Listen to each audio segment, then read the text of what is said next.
Om Shanti. Book का नाम है निरंतर याद और उसमें अलग अलग योग की स्थितियों के बारे में बात आती है और इसके अलग अलग टॉपिक है। उसमें दूसरा टॉपिक यहाँ पर ले रहे हैं। पहला टॉपिक था साक्षी दृष्टा स्थिति। अभी दूसरा टॉपिक बहुत ज़्यादा इम्पॉर्टेंट है। दूसरा भाग है विश्व कल्याणकारी स्थिति, जो इस वीडियो में हम पढ़ेंगे और सुनेंगे। विश्व की सर्व आत्माएं आपका परिवार है। पहला ही वाक्य बहुत इम्पॉर्टेंट है। इसके बिना विश्व कल्याणकारी स्थिति नहीं बन सकेगी। विश्व की सर्व आत्माएं आपका परिवार है, पहले तो ये हमारे मन में दिमाग में फिट हो जाना चाहिए। क्योंकि बेहद के बाप के बच्चे हो तो बेहद के परिवार के हो। बाबा हमारा बेहद का बाप है, तो हम सब का बाप है, चाहे कोई भी धर्म की आत्माएं हों, कैसी भी आत्माएं हो।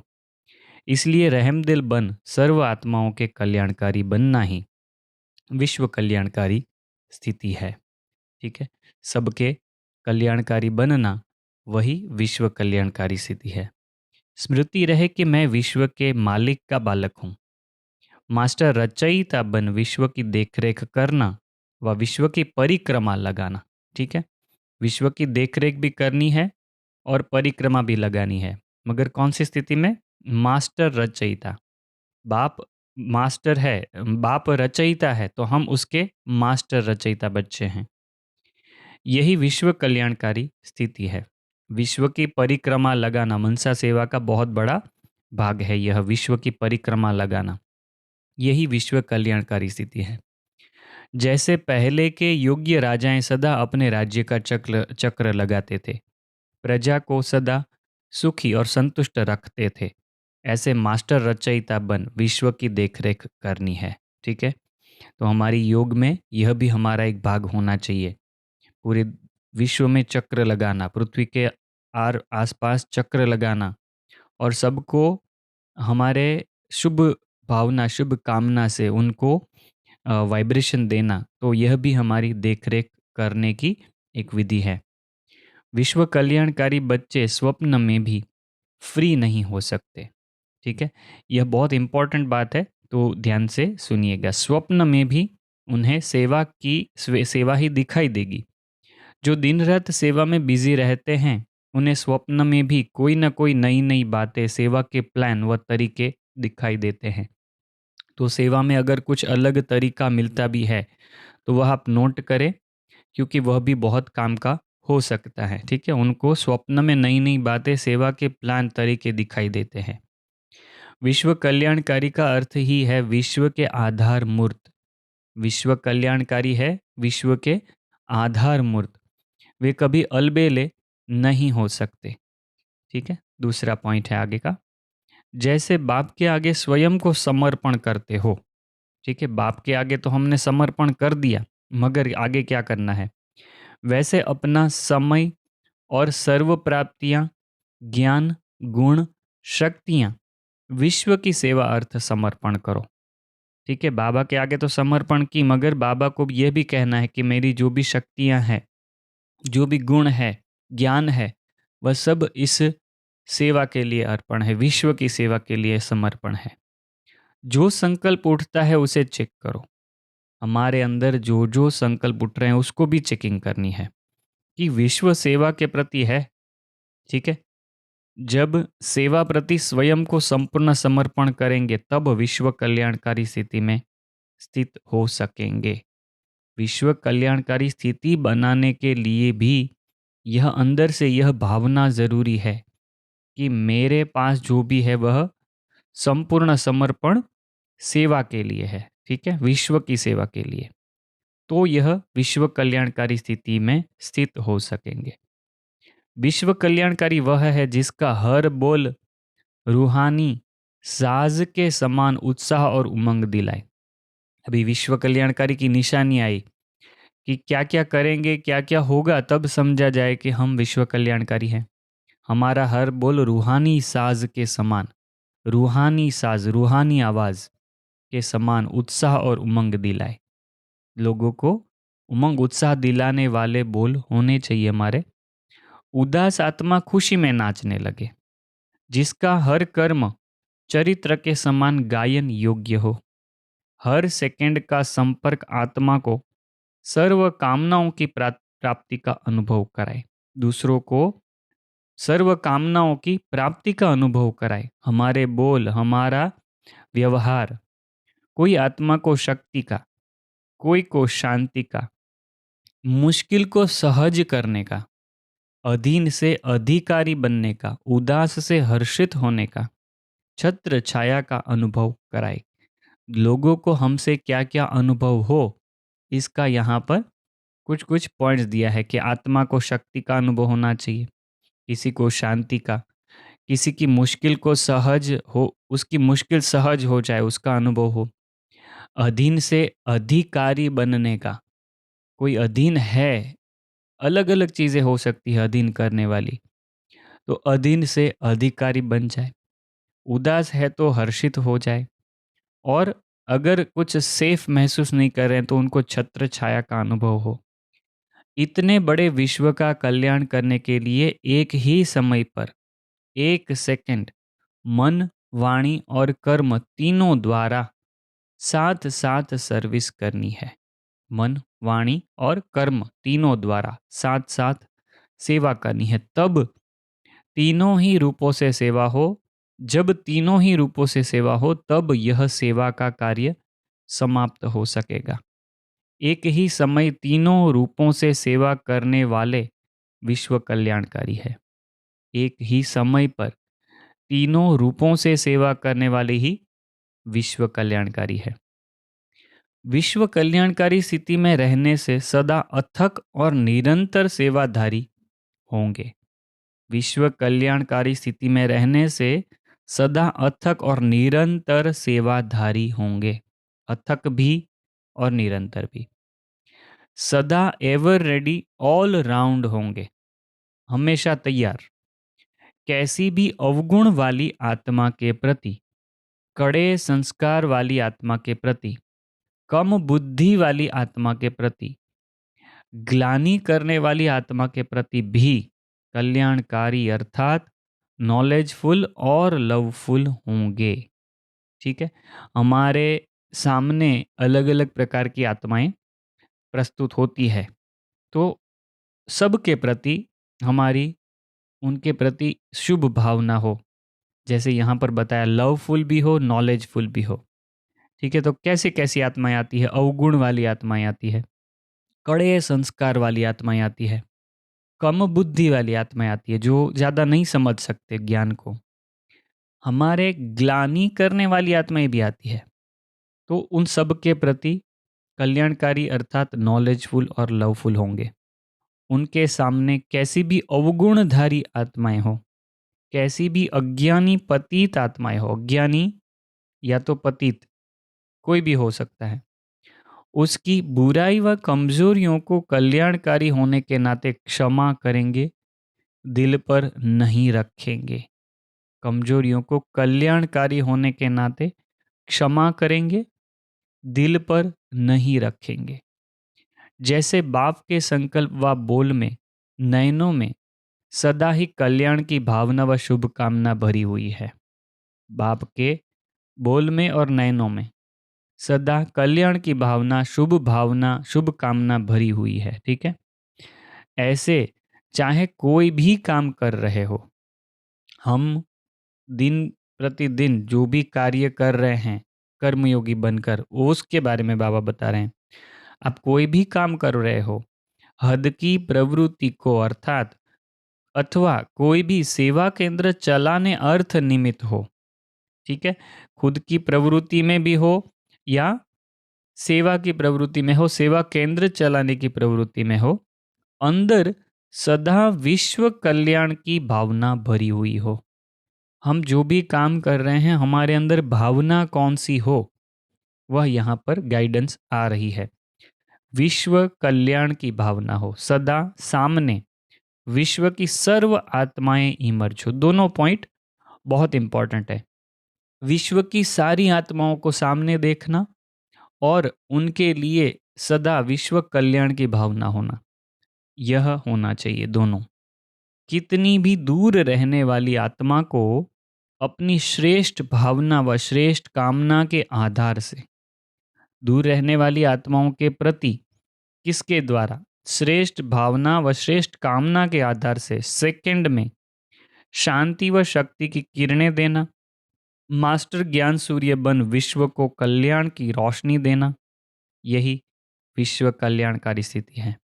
दूर रहने वाली आत्माओं को कैसे सेवा कर सकते हैं?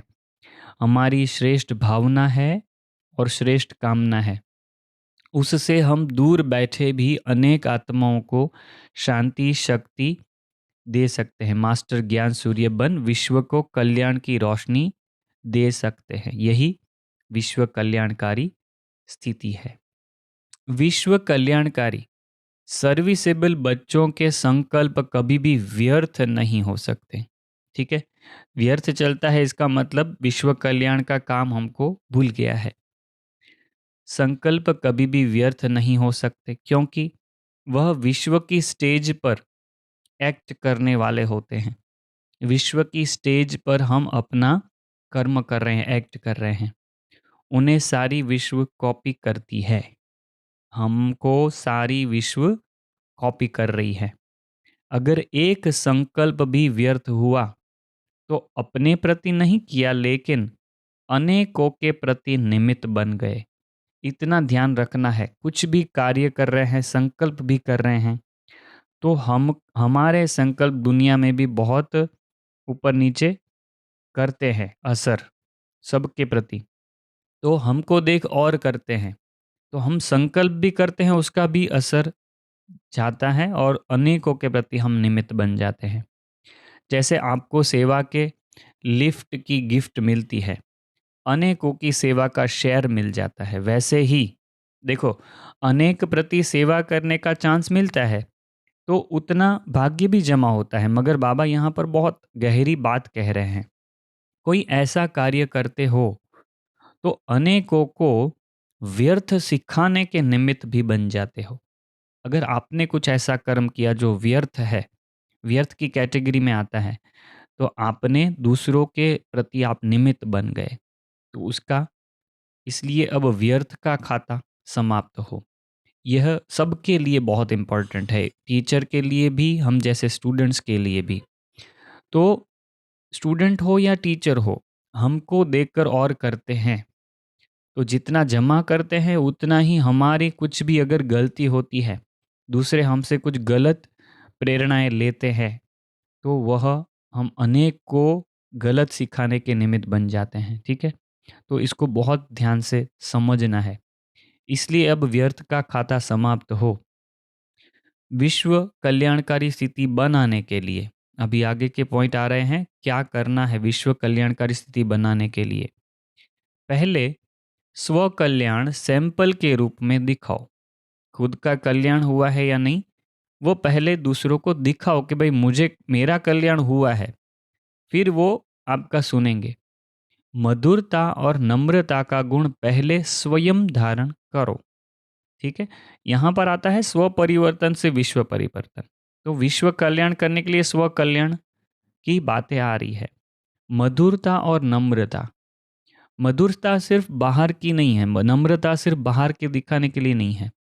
हमारे मन में भी दूसरों के प्रति कितना रोष, और हम कभी कभी मन में लोगों के साथ ऐसे स्ट्रॉन्ग बात करते हैं ना कि इसको तो ऐसे बोल दूंगा, इसको तो ऐसे बोल दूंगा, वह भी नहीं होना चाहिए। ठीक है, तो यह भी हम नोट करें कि अंदर कितनी मधुरता है, दूसरों के प्रति अंदर से कितनी मधुरता नम्रता रहती है।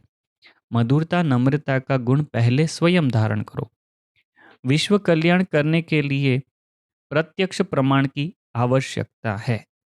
विश्व कल्याण करने के लिए पहले खुद एक उदाहरण बनेंगे, तभी होगा विश्व कल्याण।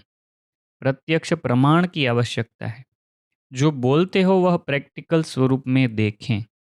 हम जो जो सुनाते हैं, ज्ञान जितना गुह्य है उतना सुनाते हैं, उतना हमसे दिखता है दूसरों को, वह प्रैक्टिकल स्वरूप में देखें। यदि कहते हो हम मास्टर सर्वशक्तिवान हैं, हम कहते क्या हैं, हम मास्टर सर्वशक्तिवान हैं, मायाजीत हैं, तो व्यर्थ संकल्प को सेकंड में समाप्त करो। ठीक है, अगर हम मायाजीत हैं, सर्वशक्तिवान हैं, तो पहले व्यर्थ संकल्प को पहले खुद सेकंड में समाप्त करना सीखो। पहले स्वयं को संपन्न बनाओ। ठीक है, पहले स्वयं संपन्न बनाओ, संपूर्णता के आईने में स्वयं का स्वरूप देखो। यहाँ पर बात आ रही है, सभी जो बात आ रही है वह स्व कल्याण से स्टार्ट होती है। विश्व कल्याण करने से पहले पहले स्व कल्याण सैंपल के रूप में बनाना है। तो यह सब चीज़ें उसमें आ जाती है कि व्यर्थ संकल्प को सेकंड में स्टॉप कर पाते हैं या नहीं। फिर यहाँ पर आई कि मधुरता नम्रता कितनी है। ठीक है, जो भी बोलते हो वह प्रैक्टिकल में कर रहे हैं या नहीं। मास्टर सर्वशक्तिवान है तो व्यर्थ संकल्प को सेकंड में समाप्त करते हैं या नहीं। पहले स्वयं संपन्न बने हैं या नहीं। संपूर्णता के आईने में स्वयं का स्वरूप देखो, खुद देखो कि हम संपूर्णता में कहाँ तक पहुंचे, तब कहेंगे विश्व कल्याणकारी। जैसे बीज द्वारा स्वतः ही सारे वृक्ष को पानी मिल जाता है, ऐसे आप जब बीज रूप स्टेज पर स्थित होते हो तो ऑटोमेटिकली विश्व को लाइट का पानी मिल जाता है। बीज रूप स्थिति, इसके ऊपर भी गूढ़ बातें होंगी जो कभी न कभी हम यहाँ पर भी थोड़ा, जब भी कुछ मटेरियल इसके ऊपर मिलेगा तो हम चर्चा करेंगे और वीडियो इसके ऊपर भी रखेंगे। जो जो महावाक्य आते हैं बीज रूप के ऊपर, उसकी अलग से बुक मिलेगी तो उसको भी हम कवर करेंगे। जैसे लाइट हाउस एक स्थान पर होते हुए चारों ओर अपनी लाइट फैलाते हैं, ऐसे लाइट हाउस बनो तो विश्व कल्याणकारी बन जाएंगे। हमारी योग की एक स्थिति भी है कि लाइट हाउस बनकर चारों तरफ हम लाइट माइट फैलाएं। ठीक है, तो यह भी विश्व कल्याणकारी बनने की एक युक्ति है। अभी आगे का पॉइंट बहुत इंपॉर्टेंट है। हर संकल्प में विश्व कल्याण की स्मृति रहे। जो भी संकल्प करते हैं, कर्म करते हैं, कर्म करते करते हमारे दिमाग में, हमारे मन में पूरे विश्व के कल्याण के लिए हमें याद रहना चाहिए। जब लक्ष्य रहता है कि हम विश्व कल्याणकारी है, पहले तो लक्ष्य फिक्स करें कि हमको विश्व कल्याण करना है। यह बात जितनी याद आएगी उतना हम औरों को हमारे वाइब्रेशन से मदद कर पाएंगे। जब लक्ष्य रहता है कि हम विश्व कल्याणकारी है तो अकल्याण का कर्तव्य हो नहीं सकता। विश्व कल्याणकारी अंदर याद रहेगा तब अकल्याण का कर्तव्य कोई हो नहीं सकता। जैसा कार्य होता है वैसी अपनी धारणाएं होती है। अगर कार्य याद कर रहे तो सदा रहमदिल, सदा महादानी रहेंगे। कार्य याद रहेगा तो सदा रहमदिल, सदा महादानी रहेंगे। विश्व कल्याणकारी की स्मृति से स्वयं प्रति भी हर कदम कल्याणकारी की स्मृति। देखो, दूसरे को तो कल्याण करना है, वो तो एक अलग चीज हो गई, मगर यहाँ पर बाबा कहते हैं कल्याणकारी की स्मृति से स्वयं प्रति भी हर कदम कल्याणकारी की स्मृति वृत्ति से चलेंगे और चलाएंगे। खुद को भी यही स्मृति दिलाते दिलाते चलाना है कि हम विश्व कल्याणकारी हैं। विश्व कल्याणकारी बनने के लिए बेहद की स्थिति चाहिए। विश्व कल्याण अगर हद में ही पड़े रहेंगे तो विश्व कल्याणकारी नहीं बन सकते।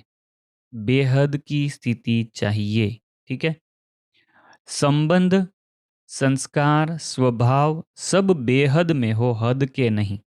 संबंध भी बेहद के, संस्कार भी बेहद के। इसके ऊपर विचार सागर मंथन करना कि संस्कार बेहद के कैसे होते हैं, कौन से होते हैं। तो हम जो जिस संस्कारों से चल रहे हैं वह हद के संस्कार है या बेहद के हैं। स्वभाव भी बेहद का, यह भी नोट करने लायक चीज है। स्वभाव में बेहद क्या होता हो सकता होगा। ठीक है, स्वभाव भी बेहद का, सब बेहद में हो, हद के नहीं। तो यह विचार सागर मंथन करने लायक पॉइंट है। संबंध, संस्कार, स्वभाव बेहद में हो, हद के नहीं। हद निमित्त मात्र, सारा अटेंशन बेहद की सेवा में हो। हद है ना, जो हद के कार्य जो करते हैं वह सब सिर्फ निमित्त मात्र बनकर करना है। बाकी हमारा सारा ध्यान, अटेंशन बेहद की सेवा में होना चाहिए। तन मन और प्राप्त धन सदा विश्व सेवा में अर्पण हो। तन मन और प्राप्त धन सदा विश्व सेवा में अर्पण हो। मस्तक और नयनों में विश्व की सर्व आत्माएं स्मृति व दृष्टि में रहे। ठीक है, तन मन और प्राप्त धन विश्व सेवा में अर्पण हो। मस्तक और नयनों में, मस्तक में और नयनों में विश्व की सर्व आत्माएं स्मृति व दृष्टि में रहे। यह एक सूक्ष्म, हमारा जो इमेजिनेशन बोलते हैं जिसको, चित्रित करना चीज़ों को, हमारे मन में, मस्तक में, नयनों में यह चित्र हमेशा रहना चाहिए कि मेरे सामने विश्व की सभी आत्माएं हैं, तो स्मृति में भी रहे, दृष्टि में रहे। अप्राप्त आत्माओं को तृप्त, भिखारी आत्माओं को संपन्न बनाने की धुन लगी रहे। ठीक है, अप्राप्त, अतृप्त, अतृप्त आत्मा को तृप्त करने की अंदर इच्छा होनी चाहिए कि भाई दुनिया, हमारे अंदर ये भावनाएं क्या क्या होनी चाहिए ना, वो भी इसमें सीखना है। हमारे सामने दृश्य कौन से होने चाहिए, यह सीखना है। हमारे अंदर भाव कौन से होने चाहिए, यह भी इधर से सीखना है। तो बाबा हर एक चीज को गुह्यता से समझाते हैं, मगर इसका जब विचार सागर मंथन करेंगे तो थोड़ी थोड़ी और चीजें इसमें से निकल के आएगी, जो आप विचार सागर मंथन करके कमेंट में भी लिख सकते हो। भिखारी आत्माओं को संपन्न बनाने की धुन लगी रहे। दुनिया में भले कितने भी पैसे वाले हो, मगर वैसे तो भिखारी ही हैं सब। तो भिखारी आत्माओं को संपन्न बनाने की धुन लगी रहे। भिखारी मतलब किस हिसाब से भिखारी, स्थूल धन से या स्थूल संपत्ति से नहीं। एक आत्मा के, जो आत्मा खाली हो गई है, उस एंगल से, उस दृष्टिकोण से भिखारी है सब। दिन रात बाप द्वारा शक्तियों का वरदान लेते हुए सर्व को देने वाले दाता बनो। दिन रात बाप से लो शक्तियां और दूसरों को दो। तो यह भी एक चित्रण करने की बात है। हम कैसे इमेजिनेशन कैसे करते हैं, दृश्य कैसे देखते हैं इसको। बाबा से शक्तियां मिल रही है, मेरे सामने सर्व आत्माएं हैं, उनको मैं दे रही हूँ। ठीक है, बाबा ने कहा है मैं डायरेक्टली नहीं देता हूँ, आपके थ्रू देता हूँ। तो हमें सिर्फ इसके लिए निमित्त बनना है, देने वाले दाता बनो। यहाँ से तीसरा भाग विघ्न विनाशक स्थिति स्टार्ट होगा, तो अगले भाग में कवर करेंगे। आपको यह बुक चाहिए अगर, तो कमेंट में लिखिएगा कि लिंक भेजो या पीडीएफ भेजो या फाइल शेयर करो या कुछ ऐसे लिखना जिससे हमें समझ में आए कि आपको यह फाइल पढ़ने के लिए चाहिए। और इसके पहले का जो वीडियो बनाया था उसमें डिस्क्रिप्शन में ही हमने लिंक दे दिया था, तो उसको भी आप चेक करिएगा। और इसका जो वीडियो है उसमें भी डिस्क्रिप्शन पहले चेक करिएगा, हमने लिखा हुआ होगा कि आप यह लिंक से फाइल डाउनलोड कर सकते हो। उसमें अलग अलग प्रकार की फाइल होगी, जो फाइल आपको चाहिए, ई पब फाइल है, पीडीएफ है, या मोबी फाइल है जो किंडल डिवाइस के लिए यूज़ कर सकते हैं। तो आप उसको ओपन कर सकते हैं आपके मोबाइल के एप्लीकेशन में। अगर कोई एप्लीकेशन नहीं है तो आप ई पब रीडर करके प्ले स्टोर में जाके डाउनलोड करके पढ़ सकते हो। ओम शांति। सबसे अच्छी पॉइंट कौन सी लगी कमेंट में डालिएगा, ताकि दूसरे भी पढ़ सके और उसके ऊपर विचार सागर मंथन कर सके। ओम शांति।